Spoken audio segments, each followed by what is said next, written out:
All right, welcome to Ball Hockey on Air with Alex. I'm Alex Delzato here with USA Ball Hockey Ref in Chief, ISBHF Ref in Chief, NBHL Ref in Chief. On now, his name is Michael Wahbi. On top of having a beautiful wife and two kids who are incredibly good at their own sports, how do you juggle being the Ref in Chief for the USA Ball Hockey, ISBHF, and NBHL? Yeah, thanks, Alex. And before I jump in, I just want to say such a pleasure to be on here. Thanks for taking the time. Yeah, it's I can say it's definitely a juggling act having a family and having two boys in high performance sports whom are taking so much pride in their own personal sports journey. It's definitely a nice juggling act. But it's for sure a team approach. I have to say that my family's been kind of part of the ball hockey world for quite some time. My kids have seen ball hockey, their own share of ball hockey, so it's really nice to have everybody involved in the process. Yeah, it's awesome. We're super happy to have you. Now, you also live in Canada, correct? I do. I live in Toronto, Canada. Got it. And how did you get involved with USA Ball Hockey? How did I get involved? So it would have been in the just pre-COVID actually. I had just finished the coaching opportunity, and prior to my role with USA Ball Hockey, I was actually the referee in chief for the Canadian Ball Hockey Association, and so I had stepped away as a result of an awesome coaching opportunity, and I received a phone call from Corey Hirsch, who's a director of operations for USA Ball Hockey. He's a stand-up guy, and we had a conversation about officiating. We had a conversation about the officiating curriculum, building an officiating program, and that turned into the referee in chief role. And I have to tell you, Alex, we haven't looked back. We've created, I think we're in the midst of creating a remarkable legacy that has springboarded us onto the international stage. I can't tell you how thrilled I am to say that. So that's how it all started. COVID did a lot of things in this world, and for me, it gave me this opportunity to serve the USA Ball Hockey Association. Yeah, I mean that's a perfect answer. It kind of brings me on perfectly into my next point with the international ref experience. And now you are the head ref of all of North America. You and I were both in Europe this past June, July for the Yeah. World Championships. Tell me about your role this year and how do you think it went this year? I think it went well for the most part. It went as good as it could be. As you know, the ISBHF structures the technical capacity in a manner that separates both the referee in chief for North America and the referee in chief for Europe.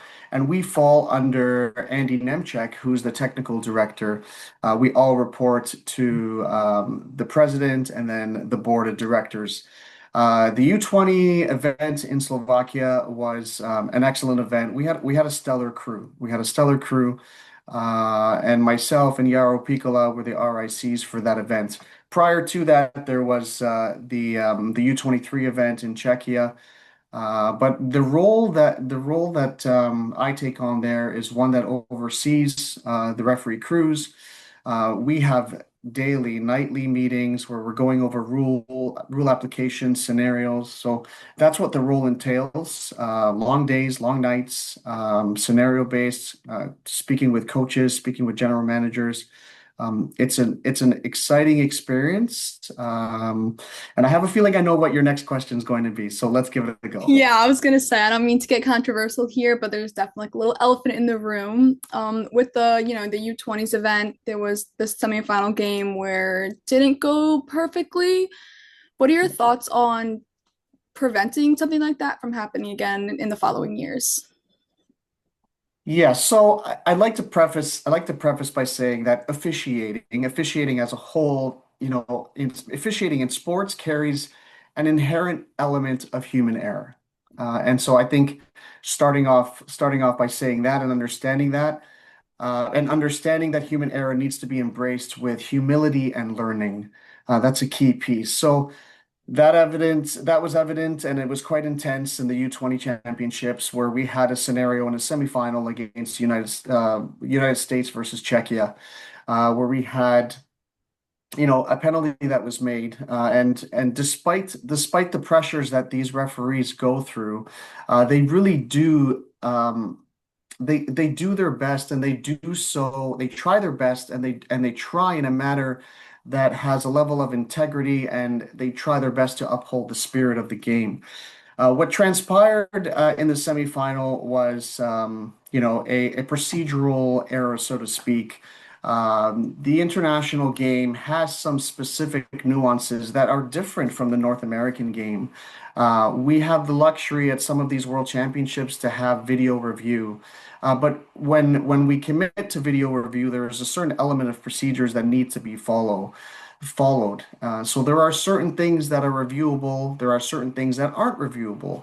But for those that are reviewable, there carries that end goal of either a major penalty or a match penalty.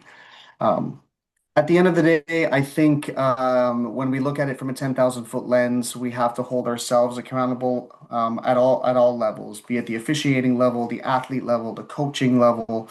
There are multiple parties and mitigating factors in what transpired. Um, it was an unfortunate turn of events, but I can certainly attest that there's a lot of growth that's going to. I firmly believe there's going to be a lot of growth that comes out of this. I'll take it just a little step further and share that, seeing of being at arm's length with the referee crews, they take every decision very, very seriously, both positive ones and negative ones. So I will say that the referee from Switzerland did an amazing job throughout that tournament, demonstrating composure and fairness. And I think it's a reminder to all of us that mistakes can happen, but how do we grow from it? How do we learn from it? Emotions were involved, but if we compartmentalize those emotions and take a step back, I think there's going to be a lot of growth for the program, for officials internationally. So I hope that answers the question. Yeah, no, I Um, think I think that that answered my question perfectly. Now, on a lighter note, you obviously had an important role overseas, and now this past weekend, after going from Europe, you went to Utica, upstate New York. What was yep. Future Stars like? Yeah, future stars this year, led by the tenure of Scott Tarzi, Jason Kelly was involved, Corey Hirsch was involved, Bob Kibler was involved. First of all, what a staff, and kudos to the amount of work that the and I could be on here for an hour naming all the people that were involved, from the timekeepers, from the media people, there were volunteers, it was a spectacular event that for the first time was held, as you mentioned, in Utica at the Nexus University Center. I can tell you that that is a state-of-the-art facility. How cool would it be to host a world championship there? But Future Stars was fantastic, seeing the number of different states come in and compete, and the energy was just electric. And that spreads to our officials. Officials want to be at Future Stars. So I thought it was a fantastic event. Yeah, super glad to hear. Now, speaking of the officials, a lot of people think Future Stars is just about player development, but it's definitely a development for the referees. How do you pick these referees for the tournament and develop them to possibly represent the United States at a world championship? Yeah, great question. So yeah, you're right. The Future Stars event is a vital platform to developing our officials. We had a combination of both veteran officials with international experience and some newer officials, or experienced officials that didn't necessarily haven't necessarily been part of a showcase event. So we have an evaluation process where I'm having one-on-ones with officials doing inter-period suggestions, or call it officiating coaching. I'm actually just in the midst of doing the evaluations for Future Stars event for all the officials. And the idea is that there are some key takeaways for the officials now that officials have completed the event, and hopefully they can apply those takeaways to their next event and get themselves in a circuit, and hopefully be identified for the international game. Alex, it's quite a journey. It's quite a process. On a personal note, it took quite some time to get an international opportunity. So patience is part of the process, and yeah, I have to tip my cap to those officials that were at Future Stars. They really did a great job. That's amazing to hear. Now, your next big event coming up is the NBHL Championships. What are you looking forward to most? NBHL championships. I have to say, this is a thrilling chapter of being the referee in chief for the NBHL. The San Rocco's and his team and TJ and oh, there's so many more that I'm sure I'm missing. This is the Mecca event for the NBHL championships. It's grown immensely. I mean, the league as a general as a whole has grown immensely. And to see, all the division champions meet at one place, come together and compete for the NBHL championships is great. But again, on the officiating side, it's an opportunity where we try and identify those key officials that have had remarkable seasons, and we try and reward and award them by being part of the NBHL championships. And there's another element where again we're going back to growing the officials, giving them that experience of high pressure games. The event is phenomenal. I have to say it's really well run. We're at multiple rinks now, so it's a nice opportunity to come together.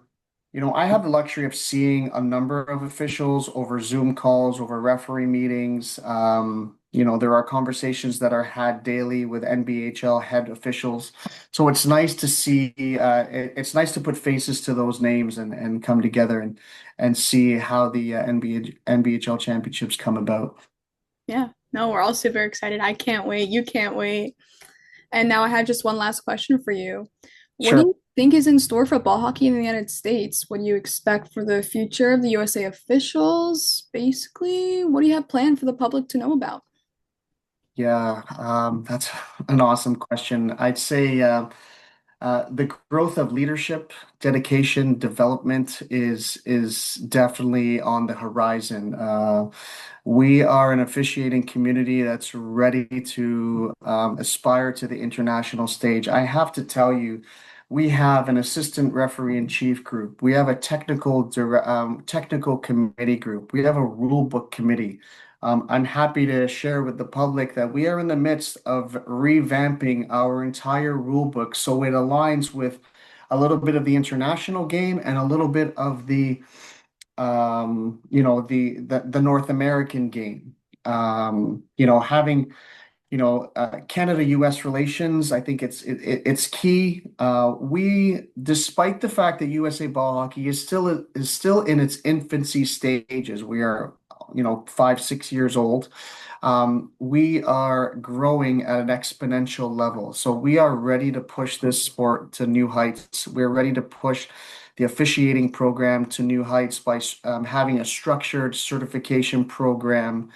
I'm excited. I'm excited for the new rule book, pivoting from a deck hockey rule book to more of a ice hockey slash ball hockey rule book. It's going to be great, Alex, and so stay tuned because there's some great stuff for officials around the corner. Yeah, we're all so excited. I'm super happy to have been able to speak to you today. Thank you so much for joining. We appreciate you so much. We have nothing but good things to say about you. So it was a pleasure to get on here and interview you today. So I just want to say thank you. My pleasure. Thanks so much for the time, Alex, and Yeah, enjoy the rest of your afternoon. of course. And again, I'm Alex Delzato, Ball Hockey on Air with Alex. And this was Michael Wahbi. And we'll see you guys around. Take care. Thank you.